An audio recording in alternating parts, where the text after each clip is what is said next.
El atraso cambiario en Uruguay es un problema grave, sin perspectivas de salida en el corto plazo, y para resolverlo no hay soluciones mágicas, dijo ayer el director ejecutivo de Ceres, Ignacio Muncho, al presentar durante un desayuno exclusivo para socios de su institución 10 conceptos claros en tiempos confusos. En lo regional, advirtió el cambio político en Brasil y su incidencia, a la vez que ve con atención la campaña electoral en Argentina, que derivará seguramente en una alternancia. Con respecto a lo internacional, el economista entiende que hay una gran oportunidad para mejorar aún más la relación comercial con Estados Unidos, la cual no se puede desaprovechar.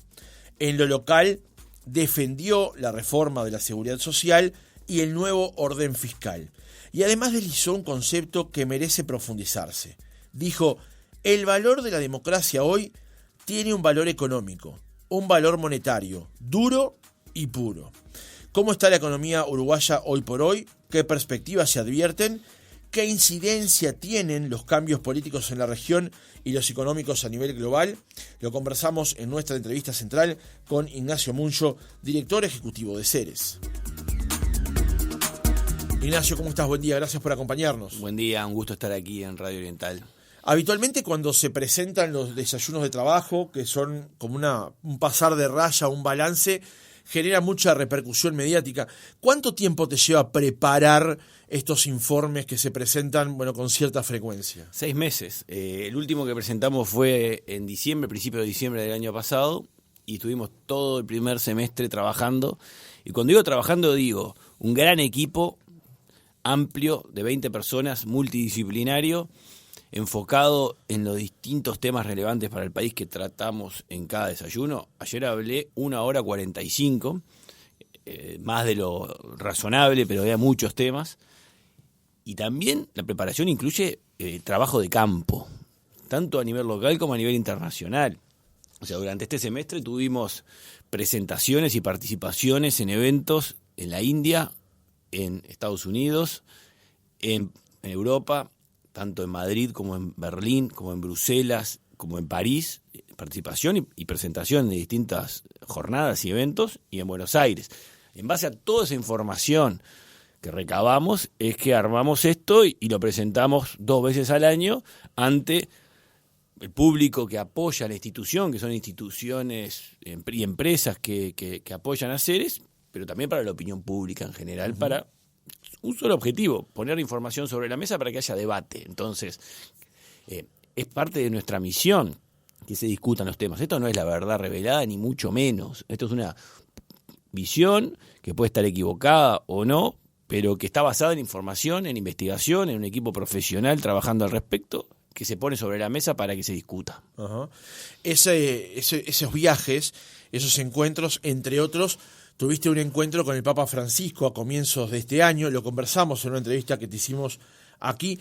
Todos esos insumos los vas generando, tal vez el encuentro con el Papa sea más de tono personal, digamos, pero todos esos insumos, al fin y al cabo, luego los ponés dentro de los análisis que realizás, ¿no? Sí, o sea, lo hacemos para incorporar información, para procesar y después para compartirlo, no es para guardárnosla y quedárnosla dentro nuestra, ¿no? Tratamos de procesarla, compartirla primero con el equipo, darle vueltas y después hacerla pública para que ayude al debate, nada más, darle más información, porque son temas que pensamos relevantes para el Uruguay.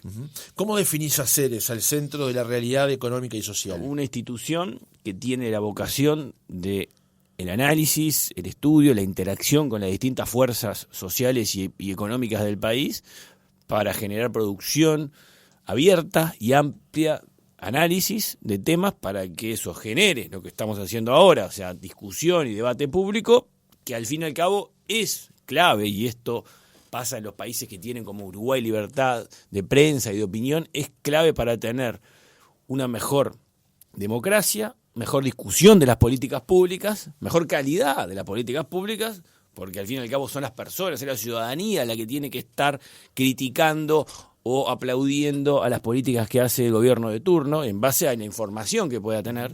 Y lo que se demuestra a nivel internacional es que cuando hay este tipo de instituciones, al fin y al cabo las políticas públicas mejoran, porque se mejora el debate y la discusión. Entonces, ese es nuestro rol, es un rol que tiene muchas instituciones en el mundo, y lo hacemos como una vocación, porque en el fondo estamos trabajando también por el Uruguay. Para ir ordenando la charla, Ignacio, tal vez conviene tomar como una lente más grande y mirar lo global para luego ir llegando de a poco hacia Uruguay. Y dentro de esa mirada global, los dos socios más relevantes o los dos exponentes más relevantes o incidentes para la economía uruguaya son China y Estados Unidos. En particular con China, ¿qué es lo que advertiste y presentaste ayer sobre el gigante asiático? No, la verdad que ayer de China se habló poco porque nosotros ya lo hemos insistido ya hace mucho tiempo, que pensamos que los tiempos geopolíticos a nivel global han cambiado de forma tal de que la estrategia que se había seguido años atrás de acercamiento con China, hoy para mí no es prioritaria para el Uruguay.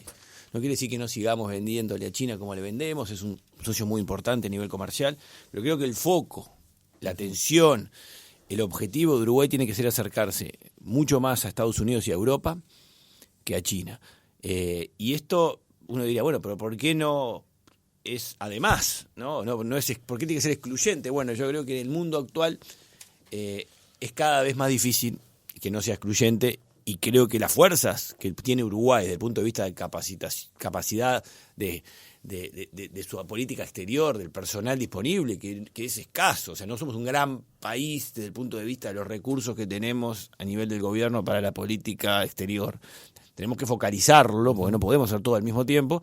El foco hoy creo que conviene ponerlo en Estados Unidos, donde se nos han abierto puertas muy importantes. El último viaje del presidente fue importantísimo al respecto, pero es un trabajo que se viene haciendo de hace muchos años por parte de nuestro embajador en Estados Unidos, de un trabajo de hormiga, de acercamiento que va prosperando en nuevas oportunidades de profundizar más aún el comercio con Estados Unidos, que ya es muy importante, y eso también hay que tenerlo claro. Hoy es nuestro principal socio comercial. Claro, cuando sumamos bienes más servicios. Sí, y es muy importante sumarlo, porque todo lo que le estamos vendiendo de servicios de tecnología, de software, de tecnología de información, de servicios profesionales a Estados Unidos, es de una magnitud gigante y creciente y sin techo para seguir creciendo. Entonces tengamos claro que ya es un gran socio comercial, si no el primero, y que puede crecer mucho más todavía, en base a mejores condiciones de relacionamiento, que están dadas las bases para que eso siga mejorando también, porque Estados Unidos lanzó el año pasado un programa de cooperación con América Latina, pero no con toda América Latina, con un grupo reducido de países, entre los que se encuentra Uruguay, y que la mayoría de ellos ya tienen TLC con Estados Unidos, pero Uruguay es invitado igual a participar. Es la sigla que se conoce APEP en inglés, me acuerdo de cooperación y proyección de las cadenas de valor, que quiere decir que las empresas se conecten con proveedores de todos estos países de la región, porque en teoría, y acá es donde entra a jugar la realidad actual del mundo, en teoría es más confiable. Hoy la confiabilidad de los proveedores es cada vez más valioso. Y dentro de esa confiabilidad, uno de los factores que hoy está sobre la mesa es que sean países democráticos, liberales, digamos, democracias plenas, como lo es el Uruguay y como es la visión que hoy hay de que esto, y eso es lo que tú decías al principio, esa afirmación que hicimos ayer de que para nosotros la democracia y para el Uruguay tiene un valor en sí mismo, siempre lo ha tenido. Bueno, ahora se le suma a ese valor un valor monetario, porque se nos abren oportunidades comerciales en el mundo, con Estados Unidos y con Europa también, porque somos una democracia plena. Entonces hay que cuidar mucho y aprovecharlo en el buen sentido para que esto se traduzca en mayores inversiones que vengan al país y mayores puestos de trabajo. Ya que estamos con el tema Estados Unidos, tiempo atrás un grupo de senadores planteó que Estados Unidos debería acercarse a Uruguay. Luego esos senadores vinieron a Uruguay, se encontraron con el presidente Lancho Arena y estando ya en Estados Unidos hicieron un planteo ante una comisión gubernamental. Concomitante a eso, el presidente se reunió por espacio de 1 hora y algo con el titular de Estados Unidos, Joe Biden. ¿Qué lectura haces dentro de este planteo que tú haces de profundizar esos vínculos, esta puerta, este camino que se abrió allí? La lectura nuestra se basa justamente en esos hechos, en el interés que hay de ambos partidos, senadores de los dos partidos, demócrata y republicano, queriendo impulsar un proyecto de ley que es, digamos, una excepción que están haciendo para Uruguay. Claramente una excepción. Es algo raro, que ya lo pusieron en el Congreso y quieren sacarlo lo antes posible, previo a que se pueda avanzar en un TLC, porque también se anticipó que un TLC es más complejo y que probablemente se pueda tramitar en un próximo gobierno de Estados Unidos, porque hay elecciones el año que viene, y Biden si se mantiene, si es reelecto, estaría asumiendo en enero del 2025. Entonces, lo que decían cuando estuvieron acá en Anchorena los senadores norteamericanos Uno de ellos, perdón, Ignacio, te corto acá porque quiero dar este dato que es relevante. Uno de ellos es Tim Kaine, que fue candidato a vicepresidente con Hillary Clinton, digamos. No son desconocidos, y Bob personas Menéndez, de cuatro de copas, como se dice. El otro que es Bob Menéndez es el presidente de la Comisión de Asuntos Exteriores del Senado de los Estados Unidos. O sea, son personas de enorme poder y respeto a nivel de la opinión pública norteamericana, que se la están jugando públicamente y dentro del Congreso por el Uruguay. Y Uruguay tiene que, y esto es lo que vemos diciendo nosotros, incluso antes de que se conocieran estas apariciones públicas, es que Uruguay tiene que ayudar a que lo ayuden. O sea, Estados Unidos quiere ayudar a Uruguay, pero Uruguay tiene que ayudar a que lo ayuden. ¿Cómo? Bueno, ofreciendo en qué. No solo, un TLC o nada, no. Mira, podemos hacer esto, dentro del marco de los distintos acuerdos que ya hay firmados, ¿por qué no mejoramos aquello y lo otro? Que todo se puede traducir en que hayan mayores productos uruguayos que se vendan en Estados Unidos, pero más importante aún, más inversiones de capitales que vengan a instalarse en Uruguay de Estados Unidos. Eso fue algo que el presidente y el secretario de la presidencia dijeron a la vuelta de la semana pasada en Washington. Dijeron, nos quedamos impresionados de la cantidad de empresarios norteamericanos que estaban interesados en invertir en Uruguay. Lo que nosotros agregamos es, ayudemos a esos empresarios norteamericanos a que concreten esas inversiones en Uruguay, porque del interés al hecho hay un camino largo. Nosotros lo vemos permanentemente en todos estos viajes que hoy mencionaba, tanto en la India como en Alemania, como en Francia, incluso en España, y ni que hablan en Estados Unidos, nos repite permanentemente. Nos pasa exactamente eso mismo. Empresarios que nos dicen que queremos invertir en Uruguay, y bueno, pero que de ahí a que se concrete hay que laburar mucho. Ahí necesita el país, y esto es una sugerencia de política pública, generar instituciones financiadas por el Estado, pero que pueden ser financiadas en parte por estos programas que ofrece Estados Unidos, de oficinas especializadas para atender inversores americanos, por ejemplo, para hablar el mismo idioma, no inglés, el idioma de los negocios americanos, para que se concreten en Uruguay. Lo mismo con Alemania, con Francia. Realmente uno, cuando está interactuando en esos países, nos tocó estar ahora en la Federación de Cámaras Empresariales de Alemania, en la Federación de Industrias de Alemania, monstruos gigantescos. Y realmente hay que ser consciente que somos muy chicos y que no nos conocen. No nos conocen. Y tenemos mucho para mostrarle, porque cuando uno le empieza a contar y aparecen los valores institucionales del Uruguay, se les abren los ojos, porque hoy en el mundo eso vale cada vez más. Entonces hay que vender, hay que ser buenos vendedores, y eso sale recursos y hay que hacerlo profesionalmente. Claro. O sea, gran parte de ese trabajo lo hacen los embajadores del Uruguay en el mundo y lo hacen muy bien, pero necesitan más apoyo. Ahí, gran parte del trabajo también lo hace Uruguay 21, que también lo hace muy bien, pero necesita más apoyo aún. O sea, yo no estoy diciendo que esto no se haga, pero creo, es mi impresión de haberlo visto todos estos años que he estado recorriendo varios foros de inversión a nivel global, incluyendo en el Medio Oriente, en Arabia Saudita, en Emiratos Árabes, que el interés ese hay que canalizarlo con mayor volumen de relacionamiento para atraer al país a estas personas interesadas en invertir. Ahora, Ignacio, ¿advertís de alguna manera un cambio de posicionamiento de Estados Unidos? Y te lo pregunto porque el presidente de la República en un foro, y luego en la entrevista que hizo con la BBC, el programa Hard Talk, cuando visitó a Boris Johnson, dijo que Estados Unidos tenía una visión de Latinoamérica o de Sudamérica que era la misma, desde la frontera con México hasta Tierra del Fuego. Y en ese momento no había ni siquiera embajador de Estados Unidos en Uruguay. Estos senadores tal vez fueron alertados por comentarios de este tipo y vieron que había en Uruguay un socio confiable que le estaba haciendo un reclamo justamente en esa dirección. El reclamo de Uruguay es el mismo que le hacen todos los países de América Latina hace tiempo a Estados Unidos. Yo creo que lo que está cambiando es la percepción de Estados Unidos de la situación con China y con Rusia y cómo el mundo, realmente hay una grieta hoy en el mundo, que por más que haya viajado el secretario de Estado recientemente y haber estado reunido con Xi Jinping en China, todo se plantea como algo que va a seguir por mucho tiempo, este mundo bipolar. Y bueno, en ese marco, Estados Unidos empieza a reaccionar tarde, porque ya avanzó mucho China, pero reacciona al fin y está creo yo, decidido a tomar acciones, que eso implica poner recursos claros y contundentes, que ya lo ha hecho en el pasado. Recordemos el famoso plan de Kennedy de los 60, que era un programa de prosperidad de las Américas, similar a este que acaba de lanzar el año pasado Biden, que fue en parte con esos recursos que Uruguay pudo tener la CIDE, que fue una institución que presidida por Enrique Iglesias, que en los 60 generó una enorme cantidad de conocimiento público para el Uruguay para modernizar toda la institucionalidad, por ejemplo, del Banco Central, de la Oficina de Planeamiento y Presupuesto, y generar líneas de investigación que hasta el día de hoy siguen vigentes, pero fue en parte con recursos que Estados Unidos puso para América Latina, el gobierno de Kennedy, en un marco de una guerra fría diferente a la de hoy, pero con sus paralelismos. Entonces, entendamos que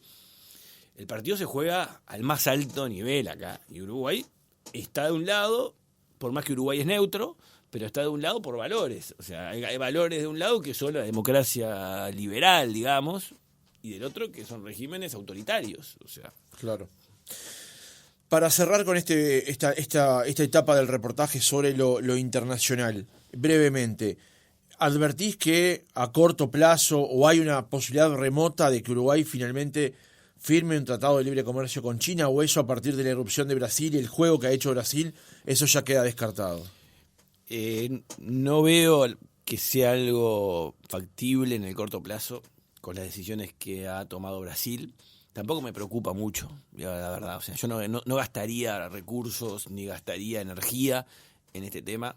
Creo que estamos bien como estamos con China, en esta situación de comercio amplio, pero no un TLC que implica un acuerdo más político y ya se entran a jugar los temas de tecnología, los temas de inversiones de chinos acá.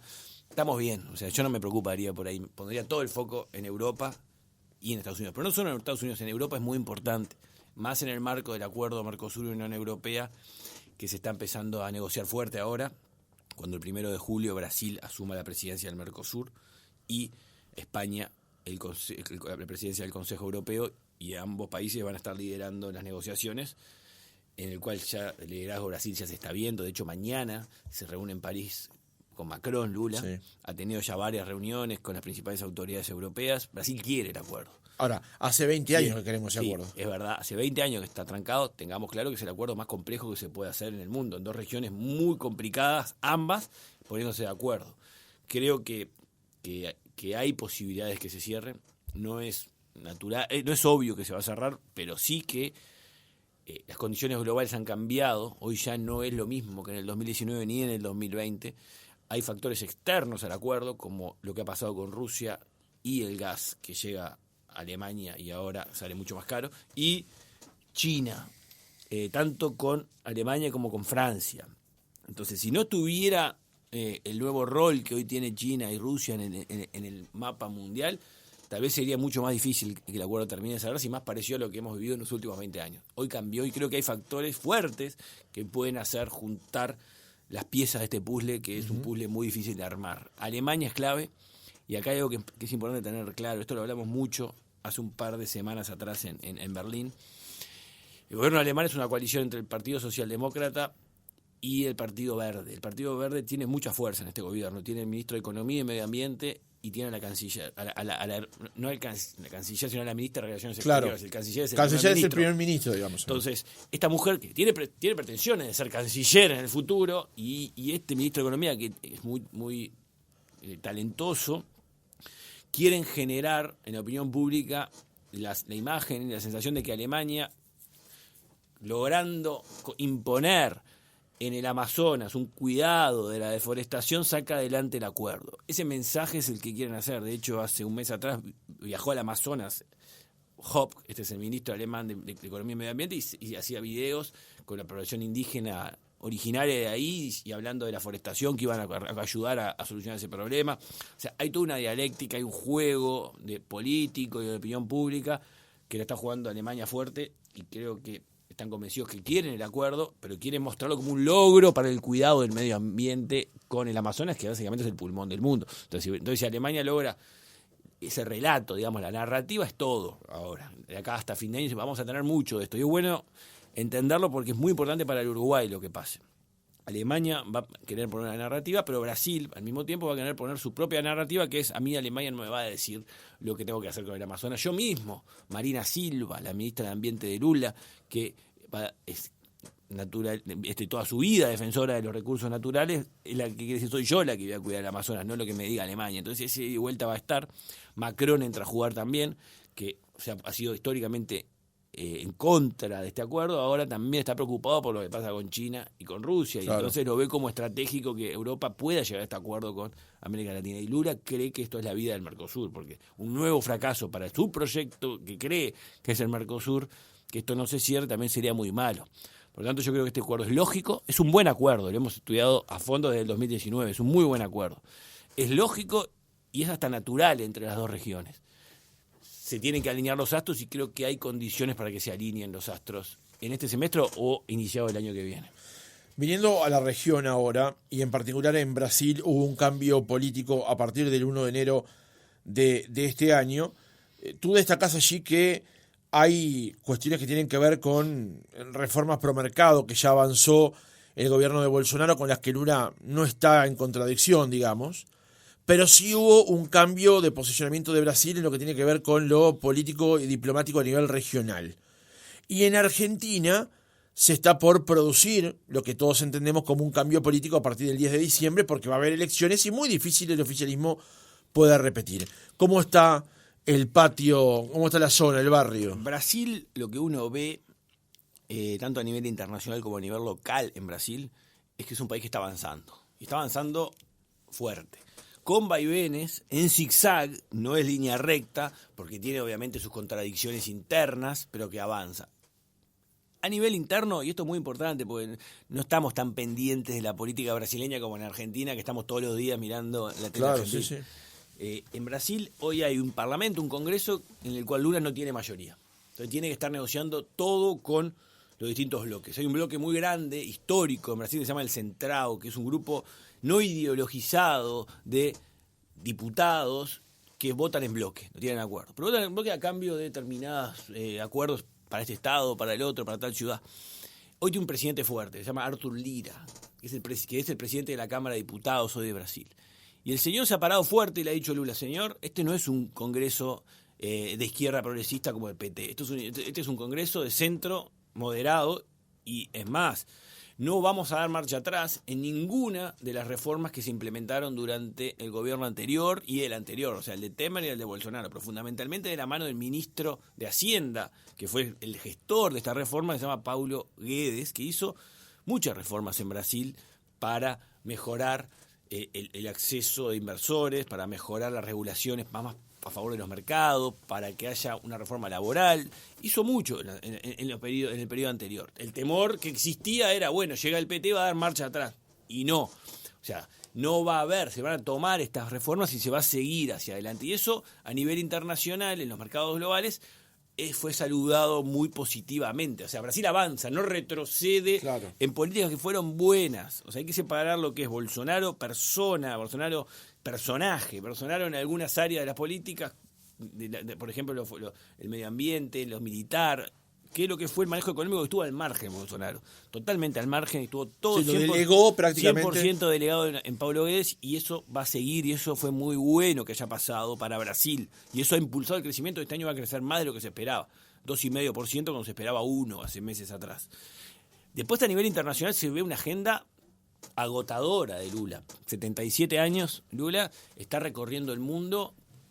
Desde que asumió el 1 de enero, se ha reunido con todos los principales líderes globales, con todos los principales líderes regionales, incluyendo Maduro, lo que le generó un problema muy fuerte a nivel local y a nivel internacional, porque fue un gran, digamos, traspié ahí lo que hizo, porque generó un ruido grande en la política, pero es parte de lo que es. Sí, además después se sumó lo de la narrativa también, que es parte de lo que es, y eso hay que entenderlo. O sea, Lula avanza en zigzag, no avanza recto. Lula tiene parte de eso, pero al mismo tiempo avanza y lidera, y sigue en reuniones. Ya mañana se reúne con Macron, pero va a seguir fuerte esto, porque el año que viene asume Brasil la presidencia del G20 durante todo el año 2024. El G20 es el grupo de los 20 países más grandes del mundo, que hoy la tiene la India este año, esa presidencia, y se van a hacer van a ir todos los principales líderes mundiales varias veces a Brasil el año que viene, y Lula va a liderar todo este movimiento porque le toca, una vez cada 20 años te toca, o sea, le cae ahora, Claro. tiene que esperar 20 años Brasil para que le caiga de nuevo esto. El año que viene es Brasil, el otro es Sudáfrica, y el otro ya no me acuerdo, pero va cambiando rotativo. Entonces Brasil tiene una vocación, y Lula se siente muy cómodo, porque es muy querido, esa es la verdad, o sea, por los líderes internacionales que les gusta reunirse con Lula, totalmente distinto de lo que era Bolsonaro, ¿no? En Europa, o sea, son dos figuras totalmente antagónicas para todos los países europeos, Lula y Bolsonaro. A Lula le abren las puertas, a Bolsonaro se las cierra en Europa. Y Lula quiere aprovechar eso y quiere avanzar. Entonces veo un Brasil que está empujando para adelante.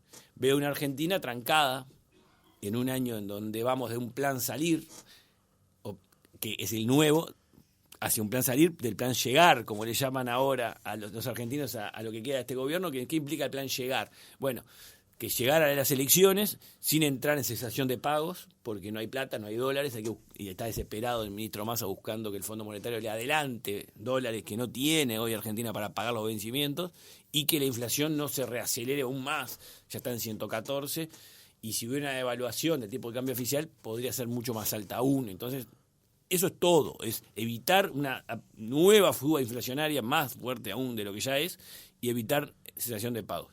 Pero el plan salir, que no está todavía, porque depende de quiénes van a estar, probablemente tenga como actores principales a Bullrich, Rodríguez Larreta y hasta Milei. Habrá que ver cómo se termina acomodando eso. Y el resultado de eso puede ser bien distinto, ¿no? Por eso. Dependiendo de quién sea. Probablemente, pero también hay que ver, o sea, si no, Scioli, ¿qué pasa con el nuevo, ahora que se llama, como es junto? Unión por la Patria. Unión por la Patria, lo que era en su momento el Frente de Todos. Hay que ver qué pasa. Entonces hay mucha incertidumbre y con falta de confianza. Lo que nosotros notamos es que, a diferencia de hace 8 años atrás, que estamos en una situación parecida en Argentina, que las reservas iban yendo, ya no quedaba ni una sola moneda en las arcas del Banco Central en el mismo momento que ahora, hace 8 años atrás, que después ganó Macri la elección, se generó una expectativa muy grande en aquel momento de confianza. Hubo repatriación de capitales, hubo gente que pensó en invertir en Argentina, hubo fondos internacionales que fueron a poner plata. Bueno, ya pasó eso, y hace poco, y hay recuerdos, ¿no? Entonces ya se quemó con leche mucha de esa gente, va a costar más convencerlos, es el doble del esfuerzo. La única esperanza que tenemos es que, porque nosotros queremos que le vaya bien a Argentina, a Uruguay le conviene que le vaya bien, porque en parte si le va bien no va a estar tan diferente el tipo de cambio como está hoy con Uruguay, que es un problema. Perjudicando que esté tanto tan a ciertas barato. zonas del país. Claro, la frontera ni que hablar, pero también las temporadas turísticas. Entonces, que a Argentina le vaya bien es bueno para el Uruguay.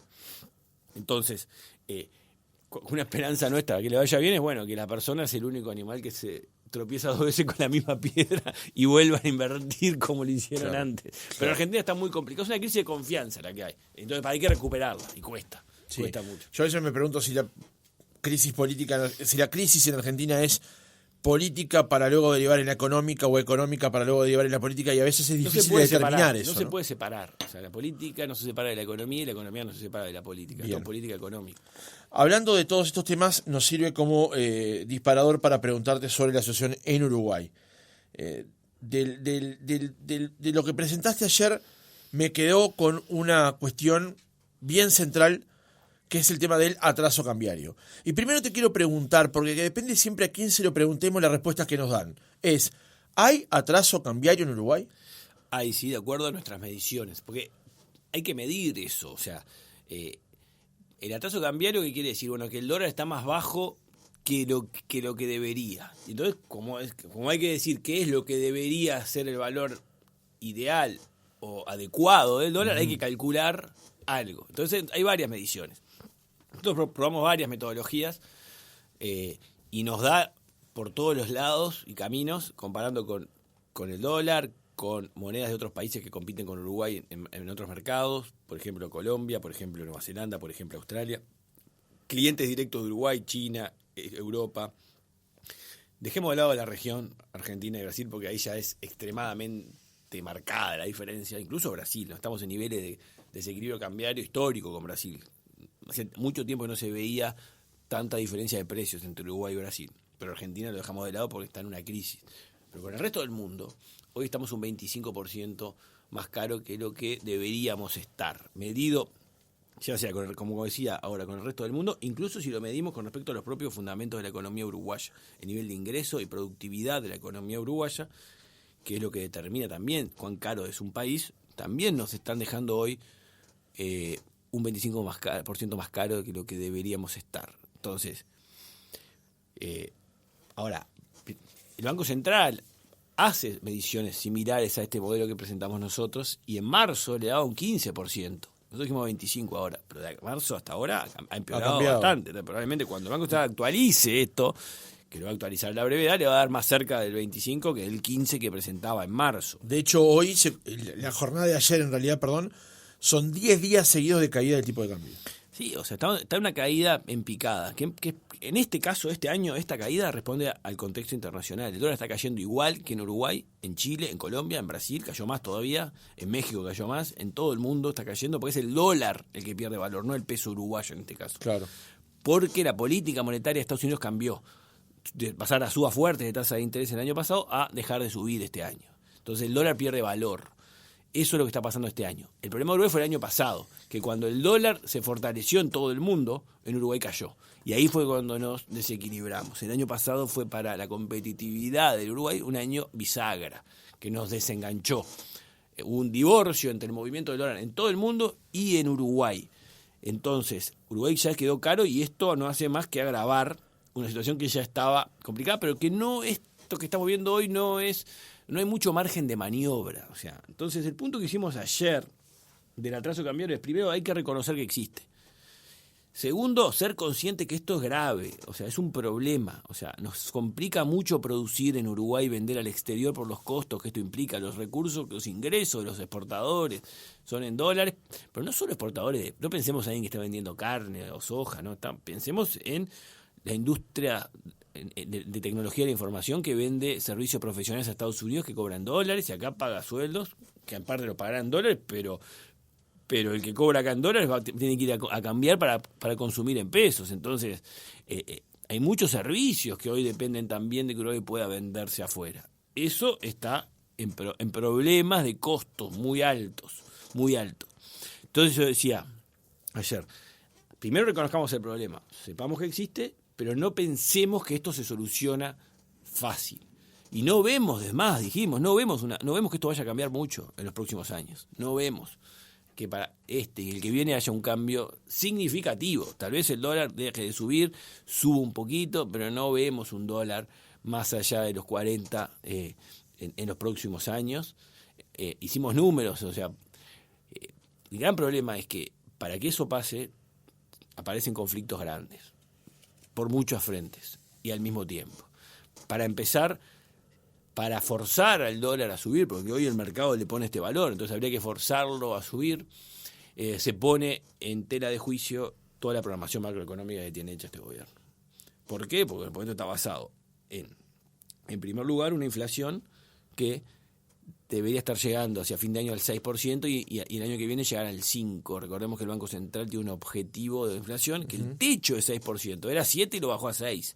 Es 6%. El máximo permitido para el Banco Central de inflación es 6%.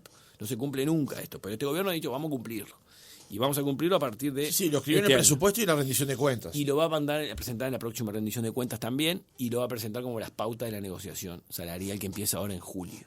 Entonces, si hay un compromiso en el cual se arma toda la estructura de manejo macroeconómico, salarial y de precios, cambiar eso genera un problema grande. Para empezar, de credibilidad con una inflación que entre adentro del rango meta. Nuestros números muestran que para que la inflación a fin de año llegue al 6%, como se prevé, el dólar tiene que cerrar en 37,2 a fin de año. Claro. Si el dólar cerrara en 42, por ejemplo, que sería cerrar la mitad del atraso cambiario, la mitad, la inflación estaría en 8,7 a fin de año. Números que hay que, obviamente, tomar con pinzas, solo son indicativos, pero te muestran cómo influye una variable sobre la otra en Uruguay. Entonces, de ahí es que la salida no puede ser o no va a ser en base a soluciones mágicas. ¿Y por qué no las hay? Porque son todas conflictivas. El tema es si hay disposición política para asumir un conflicto o no en este momento, sino elegir, vamos a dar la batalla contra la inflación a costa de tener un país que va a estar caro por un tiempo más. y al mismo tiempo generar algún tipo de reforma que un país caro pueda competir. Y ahí es donde viene la otra contracara de la competitividad, porque Uruguay es caro y va a ser caro por un rato largo.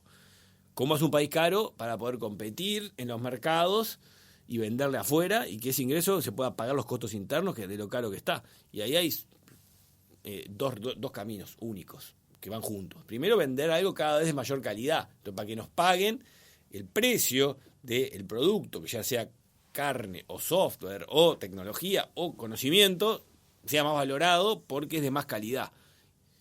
Por más que después el dólar acá cuando lo cambie valga menos, pero el precio en dólares es más alto. Y eso tenemos oportunidades de hacerlo, tanto en Estados Unidos como en Europa. En Europa fundamentalmente con certificados medioambientales, que cada mes van a valer más, y Uruguay ahí está cerca de la frontera, no necesita gran esfuerzo porque ya está cerca. Y segundo, reducir costos internos de ineficiencias que tenemos. Para empezar, por ejemplo, regulaciones, burocracia, eso lo hemos presentado varias veces en distintos eventos de Ceres, y que sobrecosto, que de duplicación de pedir información, de tiempos que demoran, eso está presente y sabemos que existe y son costos para las empresas. Regulación laboral, más allá de la pauta salarial, todo lo que es la regulación de la jornada de trabajo, que los acuerdos a nivel de empresa en los consejos se puedan llegar sin que haya un acuerdo para toda una rama de empresas que no tienen nada que ver. O sea, adaptar la regulación a las necesidades. Todo eso es parte de la competitividad. Pero ¿por qué no se ha avanzado? Y bueno, porque es conflictivo también. Entonces yo digo, primer conflicto con la política macro del compromiso de inflación. Segundo conflicto con los sindicatos, porque ahora que viene la ronda, si no se logran los acuerdos va a haber conflictividad, pero si se les toca aspectos de la regulación laboral también, o sea, si se afecta algunos temas regulatorios, también hay conflicto. Entre ellos, entre propias empresas también hay conflicto. Ese es el tercer escalón, porque hay empresas que quieren determinada regulación y hay otras que quieren otra y compiten. Entonces no todo el mundo va a estar contento. Y cuarto, con el propio sector público, porque sacar regulaciones, cambiar, altera la regla de juego, altera los equilibrios actuales de funcionamiento de las oficinas públicas, donde hay personas trabajando en determinadas áreas, que eso algunas hemos nosotros mostrado que son innecesarias, o sea, que se duplican. Bueno, pero hay personas que están ahí. ¿Qué van a hacer esas personas? Tienen que trabajar. ¿En dónde? Bueno, no quiero decir que no se puede hacer, digo que es complicado, ¿no? Y son conflictos que también terminan afectando a el compromiso fiscal del gobierno, porque uno puede decir, bueno, pero si damos rebajas impositivas al sector exportador o lo de la frontera, que también piden rebajas impositivas, sí, para paliar esta situación está bien, pero eso es recaudar menos. Y en un momento en que el gobierno está negociando una rendición de cuentas con escasez de recursos y con una regla fiscal que se compromete a no gastar más de determinado monto, entonces sacarle ingresos conspira contra el objetivo que se ha planteado de tener una regla fiscal que se aprobó en la LUC y se mantuvo en el referéndum y que es muy aplaudida a nivel internacional porque habla de buena gestión macroeconómica. Y creemos nosotros que se va a cumplir, porque hicimos los números y da para que se cumpla. Pero no da para dar rebajas por todos lados, hay que elegir. Entonces es muy complicado todo. Entonces, en resumen, no veo grandes cambios, porque para que haya cambios hay que estar dispuesto a asumir conflictos que tampoco sabemos a dónde van a terminar. Entonces sepamos de la complejidad de la situación. Eso es todo lo que yo quiero decir. Y que es un problema complejo que no se soluciona con asuntos simples, ¿no? Soluciones fáciles a problemas complejos es igual a populismo. Es así. La definición de populismo es ofrecer soluciones fáciles a problemas complejos. Y como los problemas complejos no se solucionan con soluciones simples, hay que echarle la culpa a alguien. Ahí aparece el populismo. Como esto no se soluciona fácil, hay que buscar algún enemigo. Ignacio, una última pregunta que no puedo dejar de hacértela. Me quedan varias, en particular una. Solo voy a tirar el dato y quedará para otra entrevista. Con respecto al tema de la incidencia de la inteligencia artificial y a la automatización de los empleos. Y que decías que Uruguay no está ajeno a esta realidad que está moldeando el futuro del empleo. Ya se está produciendo más con menos horas de trabajo a nivel de la producción industrial. O sea, hoy en Uruguay se produce más que hace un X tiempo con menos gente ocupada en esas ramas. Seguramente eso quede para otro reportaje. Brevemente, pues estamos pasados de la hora. No puedo dejar de hacerte esta pregunta. ¿En tu futuro hay política partidaria? No. En mi futuro hay compromiso con las políticas públicas del Uruguay desde la institución en la que estoy trabajando, que lo hago con mucho gusto y mucha vocación. Ignacio Muncho, director ejecutivo de Ceres, gracias por haber estado otra mañana con nosotros. Muchas gracias a ustedes.